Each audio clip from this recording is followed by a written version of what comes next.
For the people that are going to live in it and make it their home, it's a very emotional purchase. I'd rather lose money than in some cases, than, have a bad reputation.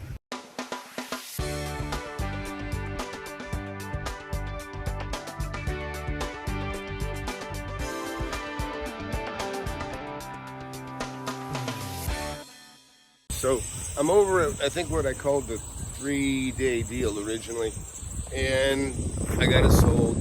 If you see that little flag back there, and then you see another one over here by that telephone pole, a little pink or orangish pink flag, that is a survey marker, or it's a surveyor's flag. And what he does, he pushes that down near the pin that designates the corner of your property.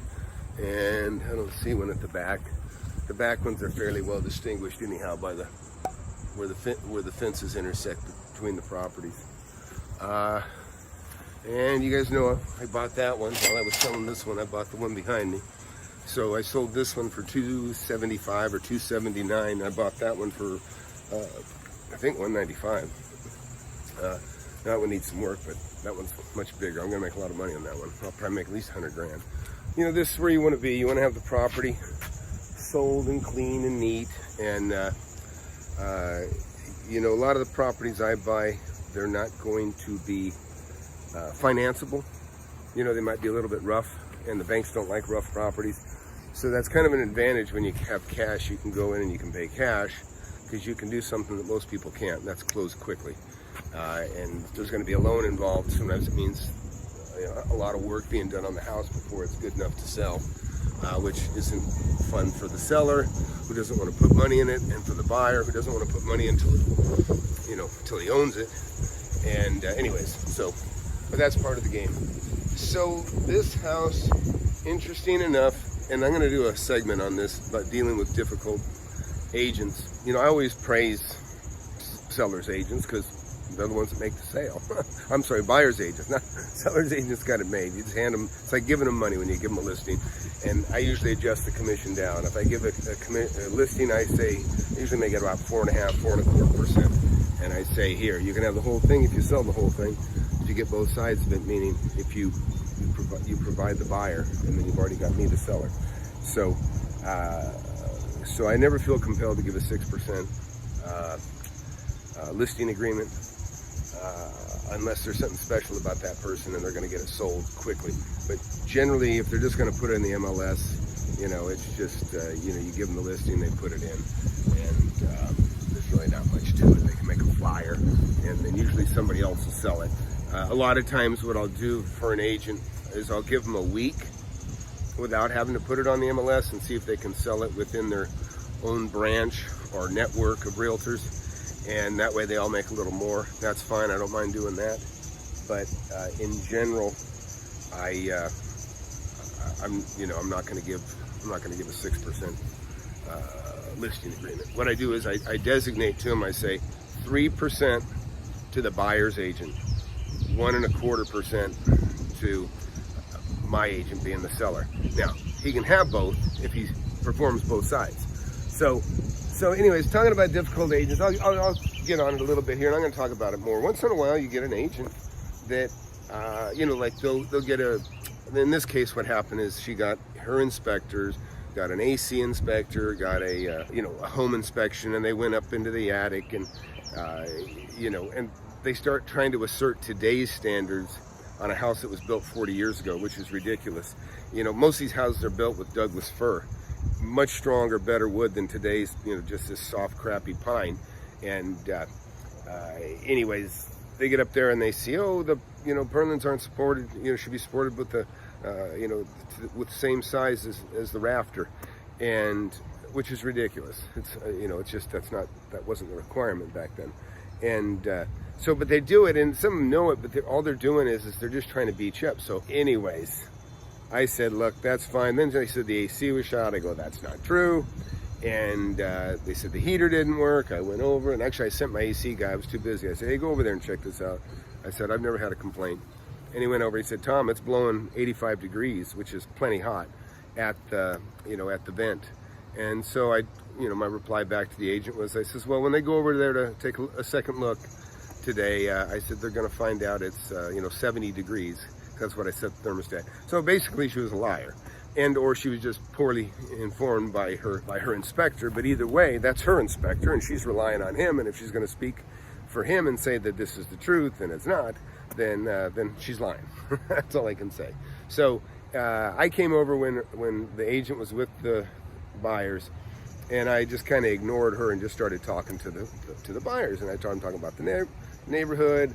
In this situation, it looks like a mother with some kids, and dad was going to help a partner on it, and dad was fairly sharp guy. I mean, he is a sharp guy. I don't know exactly what he does, but I crawled up into the attic with him and I started explaining stuff to him, and then he started saying, yeah, no, I understand, Tom, you're right.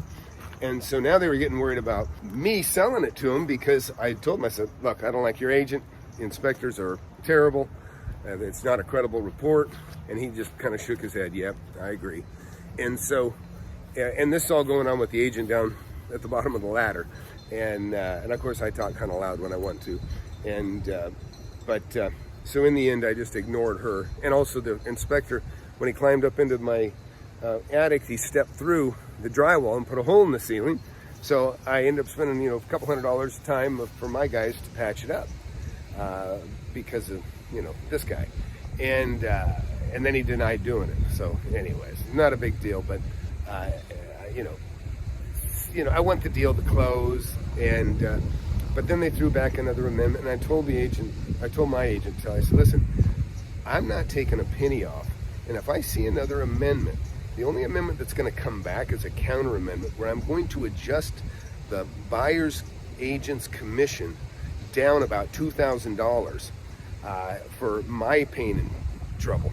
And so that's something to keep in mind, that when they start throwing you a counter, or after that you've made your deal, and mine's sold as is, and I say, hey, what don't they understand about as is? I mean, the agent, I know the buyers do, but it's just the agent pushing, and which is really silly. But anyways, I let my agent know, I said, you can let her know, the only thing I'm going to adjust, the only counter that's coming from me is going to be to reduce her commission in my favor in order to pay for some of the things that I've fixed for the benefit of the buyers. And so that kind of shut her up. And it's something to keep in mind. You got to know where your power is as a seller. And I really just try to be a good guy. And I told this guy, I said, listen, I own a lot of property in the neighborhood, but I don't want to imply a warranty, and I'm not going to imply a warranty and sometimes when you perform work that you don't have to do, or that or you say you're going to do some work, you're kind of implying a warranty to a degree. Or if you go over there and you start fixing stuff that you don't have to after the fact, you might be implying that you have a warranty, that you've created some sort of warranty on the property, that you need to continue to take care of it for a while. So I'm very careful about saying as is.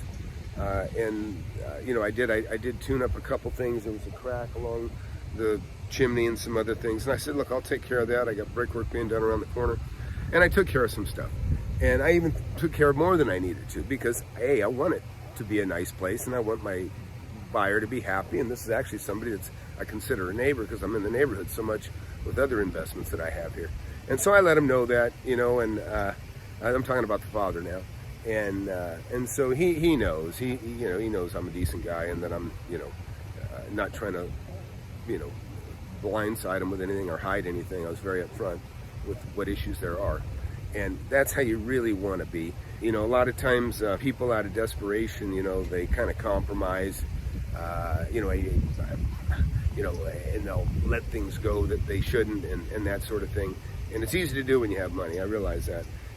And to me, it's, I'd rather lose money than in some cases than have a bad reputation. And also agents sometimes get desperate for closings themselves, and what they'll do is they get a little too impatient to get that deal going, and they try to put undue pressure sometimes on the buyers and on the sellers. And when they start doing that stuff, you just got to bite back and say, you know what, pushing too hard, I don't like what you're doing, and you have the power to adjust their commission or threaten to, or you can say, hey, I got an idea, let's let the buyer's agent buy a home warranty. Or, you know, there's things like that. And in all honesty, if you're an agent out there, don't be afraid to give up a little piece of your commission. Like if there's a little bit of turmoil between the buyer and the seller, just volunteer. Say, you know what, that's $300. You can take it out of my commission. Or let's, you know, or the buyer and sellers together can, buyer and sellers agents together can say, hey, you know what, let's just split the cost of this. The agents will absorb this. It's very good PR for an agent to do that because it makes a great impression. Because for me, it's not an emotional deal, me selling this, or buying either. I'm buying it to make money, and I'm selling it to make money. And so it's very much business. But for the people that are going to live in it and make it their home, it's a very emotional purchase. And when that's what's going on, the agents really got to be very careful because it gets personal. It gets personal. And so anyways, I would just suggest any agents out there watching this, you know, just give up a little bit of your commission sometimes to resolve things. Like, oh, we didn't know the curtains weren't included. We thought they were included. You know, buy them a set of curtains for your, you know, you're going to make 10 grand and, you know, for nothing almost, except for, you know, putting half of the deal together. And we're talking about a house. It's a very simple thing. You know, give up 20% if you have to, or 10%. It's not very much to give up. Because it's better to get 8 grand instead of 0. So, you know, even on a deal that you get 10 grand by, you know, if everything was perfect. But just not saying you got to do it on every deal, but I recommend, you know, it's like the smart agents, when the deals are done, they'll throw a gift basket and a bottle of wine. I've done it too. I've sent over a bottle of wine, you know, a nice cab or something, and a basket of cheese or something. Once in a while I'll do that, probably depending on how relieved I am that the deal closed. Because I am grateful when things close and things go well and I got money. I'm grateful, and I like to spread the wealth or the cheer. So anyways, that's it. So this thing here ought to close within 2 weeks, and you know, I'm not sure that the appraisal came in yet. I don't expect there to be any problems, but if it came up, you know, 2 grand short, I'm going to suggest they take it out of the buyer's agent's commission because she has been so unpleasant, and that's how I'll resolve that. But otherwise, I'll just let it go, and I'll just take the money. And like I said, I got 4, maybe 5 more if I count that one to sell. But that's what's happening. So, hey, be sure to share the video and subscribe. Push that like button, push that subscribe button. I got a lot more content coming. I've got my book I'm going to have available. I'll have the link down below when it's ready. And actually, the book is ready to be published.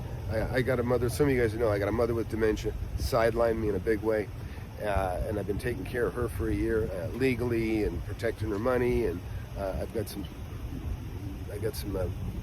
idiotic sisters that have been quite irresponsible, and worse, one of them. And so I had to get mom protected and got all that stuff squared away. So now that that's done, my plate's clear, and now I can get back to doing what I do best, which is buying and selling real estate. And be sure to go get my app. My app is available on Google Play and whatever, the iPhone store. Anyhow, you can go get that for free. And then be sure to buy the book as soon as it's available. And that's it. And I'm expecting to do some, I do a lot of free mentoring, obviously, with the videos going on. And I do send, I do help people out via email and phone calls. If you got a deal, you can come to me. I'll try to help you get it closed. I don't want anybody to, if you get something, it's got to be a real deal, though. Don't call me up over, what's this worth? Unless it's something you're excited about, really, really, really excited. But like I say, as long as you follow the instructions I've given you in the video, the videos I say, you'll get a deal. You'll know when you have a deal, and then you worry about the money later. You can go to somebody like me that has money, or they'll buy you out, or you can do an assignment, different things. It's easy to make money in real estate. And the tough part is getting a deal. But the good thing is everybody's equally disadvantaged at getting a deal. It's just the guy that works hardest will find the deals. Finding the money's easy. Finding the deal is tough. So that's it. Flip Anything USA.